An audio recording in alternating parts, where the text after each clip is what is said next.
3 से 4 साल लग गया तैयारी करने में ही। अच्छा। उसके बाद अब सोचे कि इकोनॉमिकली कुछ स्टेबल हुआ जाए। हाँ। तो फिर लगे पढ़ाने उसी में। अच्छा। सीसेट डिस्क्वालीफाई हो गया था पिछले बार। अच्छा।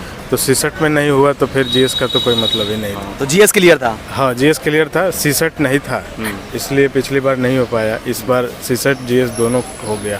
टेस्ट सीरीज खूब जितना मतलब आप बना सके। हम तो लगभग 100 टेस्ट किए थे। अच्छा। 100 टेस्ट। यार जो मल्टीपल चॉइस क्वेश्चन होते हैं तो उसमें 4 विकल्प होते हैं। 4 विकल्प में कोई कोचिंग वाला एक आंसर सही देता है, बाकी 3 का डिस्क्रिप्शन कोई नहीं देता।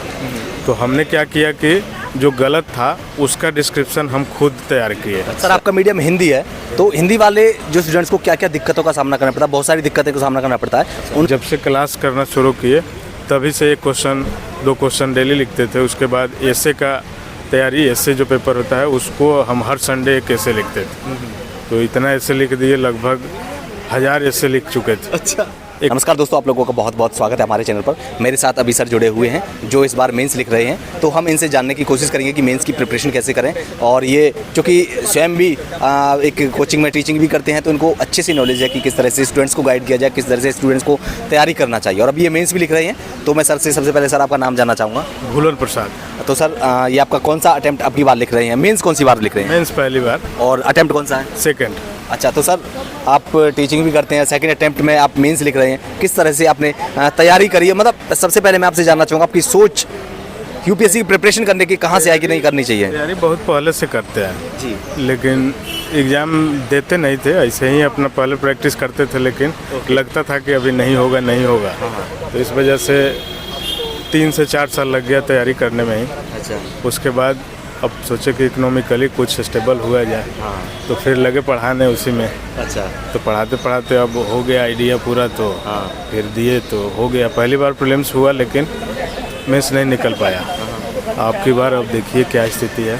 अच्छा सर, आप कह रहे हैं पिछली बार आपने प्रीलिम्स दिया था, अब की बार भी प्रीलिम्स जब आप दें तो ये क्वालिफाई हुआ, मेंस लिख रहे हैं। क्या गलतियाँ पिछली बार की थी आपने?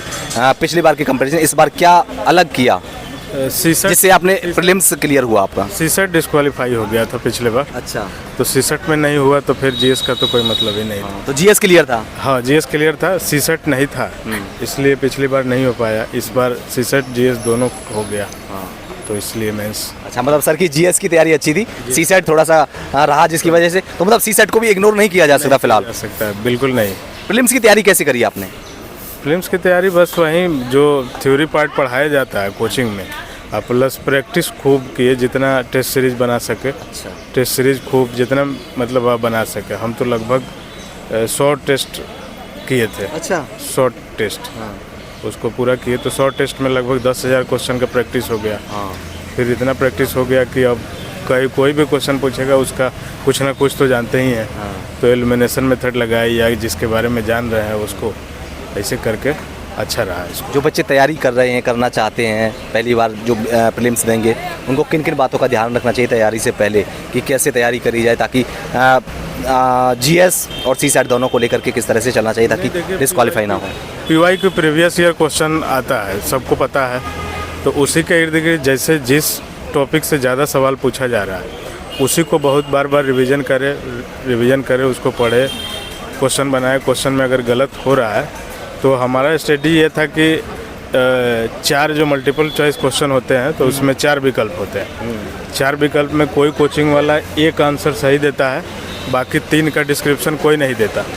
तो हमने क्या किया कि जो गलत था उसका डिस्क्रिप्शन हम खुद तैयार किए। अच्छा। कि आखिर गलत है तो क्यों गलत। तो इस तरह से एक पेपर में 4 पेपर हमारा हुआ। मैंने 100 क्वेश्चन में 400 क्वेश्चन तैयार हो गया। और जिस टॉपिक से पूछा जा रहा है उसमें गलत है तो अगर गलत है तो क्यों गलत है ये हम खोजेंगे तो थोड़ा सा विश्लेषण क्षमता हमारा बढ़ेगा अपने आप कि आखिर गलत है तो क्यों गलत है, इसके बारे में हम पढ़े फिर लिखे कि गलत है तो इस वजह से गलत है। तो इस तरह से अगर वो नेगेटिव पक्ष भी दूसरे क्वेश्चन में अगर आएगा तो हम तैयार हैं पहले से। तो इस तरह से करने पे ये एक फ़ायदा होता है कि एक पेपर में 4 पेपर होता है। अपना से खोजने पे ये चीज़ें एकदम क्लियर हो जाता है कि हाँ हम पढ़े हैं इसके बारे में। नहीं तो डिस्क्रिप्शन कोचिंग वाले एक आंसर दे देंगे, 3 के बारे में कुछ नहीं बताते कि अब क्या है। तो ऐसे ही लोग करते हैं, एक पढ़े और फेंक देते पेपर, बाद में फिर अब खोजना शुरू करते हैं अब दूसरा पेपर तैयार करें। तो ऐसे नहीं होता। सर आपका मीडियम हिंदी है, तो हिंदी वाले जो स्टूडेंट्स को क्या क्या दिक्कतों का सामना करना पड़ता है, बहुत सारी दिक्कतें का सामना करना पड़ता है, उनसे कैसे वो पार पाएँ ताकि वो किसी तरह की बाद में सेटबैक ना मिले उनको?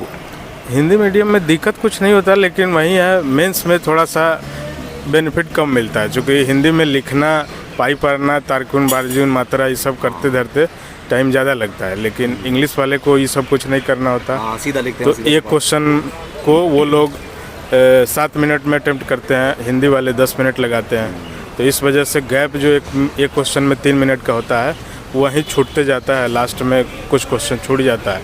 छूटने के बाद फिर कटअप निर्धारित होता है, उसको टेकअप नहीं कर पाते हैं हिंदी वाले, इस कारण हिंदी का रिजल्ट कम आता है। ओके। और सर नोट्स वगैरह बनाने चाहिए या फिर प्रीलिम्स के मेंस के लिए? बिल्कुल बनाने चाहिए। अगर शॉर्ट नोट्स बनाते हैं तो रिवीजन में वो मौका मिलता है, रिवीजन करने में आसानी होता है।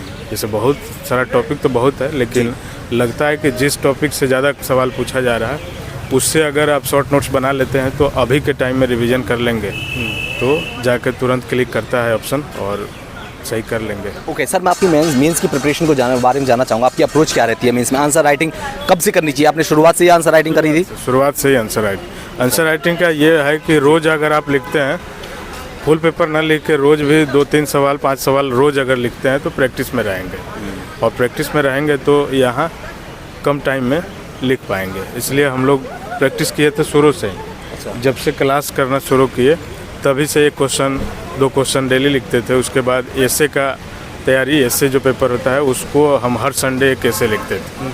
तो इतना एसे लिख दिए, लगभग 1000 एसे लिख चुके थे। अच्छा, 1000 एसे लिख दिए थे। तो कोई दिक्कत नहीं हुई यहाँ पर ऐसे के पेपर में? नहीं, कोई दिक्कत नहीं।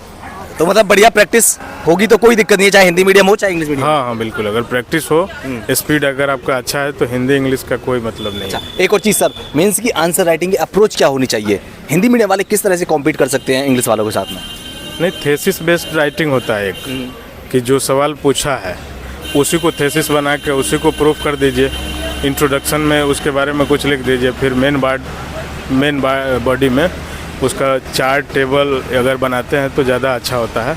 चार्ट टेबल बनाएंगे तो आंसर आकर्षक होगा और वो ऑटोमेटिक 1-2 नंबर एक्स्ट्रा मिल जाता है। सर क्या अप्रोच होनी चाहिए? पॉइंट वाइज पॉइंट फॉर्म में लिखना चाहिए या फिर, क्योंकि हिंदी मीडियम वाले पैराग्राफ फॉर्मेट में ज़्यादा लिखते हैं? डिमांड के अनुसार, क्वेश्चन के डिमांड के अनुसार पॉइंट वाइज में भी लिख सकते हैं, पैराग्राफ के अनुसार भी लिख सकते हैं। अगर क्वेश्चन सीधा सीधा है, मतलब केवल कारण परिणाम जानना चाह रहा है तो पॉइंट वाइज में लिख दीजिए, और नहीं तो अगर विश्लेषण वाला क्वेश्चन है तो उसको पैराग्राफ में 1 पेज पे 3-4 पैराग्राफ बना के लिख सकते हैं। ओके सर, आपने सारी चीज़ों को बहुत ही अच्छे से डिस्क्राइब किया, डिफाइन कर दिया सारी चीज़ों को बहुत अच्छे से, क्योंकि जो बच्चे जो ऑडियंस हमारी देख रही है उनको बहुत फ़ायदा होगा इस सब चीज़ से। और हम उम्मीद करेंगे आपका भी मेंस क्लियर हो, आप इंटरव्यू के लिए जाएँ, इंटरव्यू के लिए हो, देन बहुत अच्छी रैंक आपको मिले। एंड इसी के साथ में बहुत बहुत शुभकामनाएं आपको।